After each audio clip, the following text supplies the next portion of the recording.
How to teach people something when you haven't done something yourself. Internet marketers that are new to online marketing or that are going into a niche they aren't familiar with are faced with a dilemma.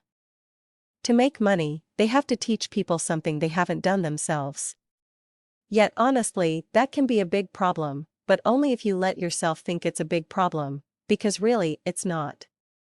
People succeed every single day going into markets they know nothing about. Before I go into the how-to of this topic, it's important for you to understand the mechanics of how this all works in the big picture.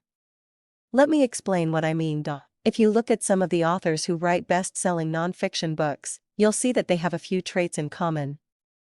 For one, a lot of them are editors or managers of information.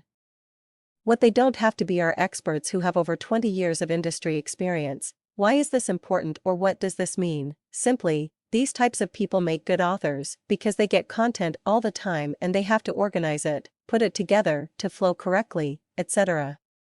What happens is they naturally learn a ton about a topic when they are constantly reading, editing, organizing content all day long.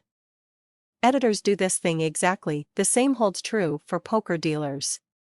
A lot of poker dealers end up becoming good poker players because they see the game all day long and they learn how people play and how to do what works versus what doesn't. And that's how you can teach people something that you haven't done yourself. You don't have to be an industry expert. You don't have to possess a background in that field. You don't.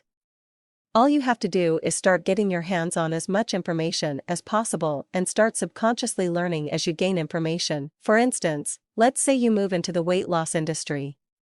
One suggestion would be to contact a minimum of 10 weight loss experts and ask them to conduct an interview or possibly answer a few questions of yours. When you do that, you subconsciously start learning things about the weight loss industry. When you get all 10 of your interview notes together, you now have enough content to create a product from and to teach people something you haven't done yourself. The trick here is to start small and work your way up. If you're a beginner, maybe your first product is a beginner's guide to weight loss. Maybe it's a beginner's guide to weight loss tips for first-time mothers. It can be anything, but the point is that you can teach people stuff you've never done in any niche by understanding the concept of what I just explained.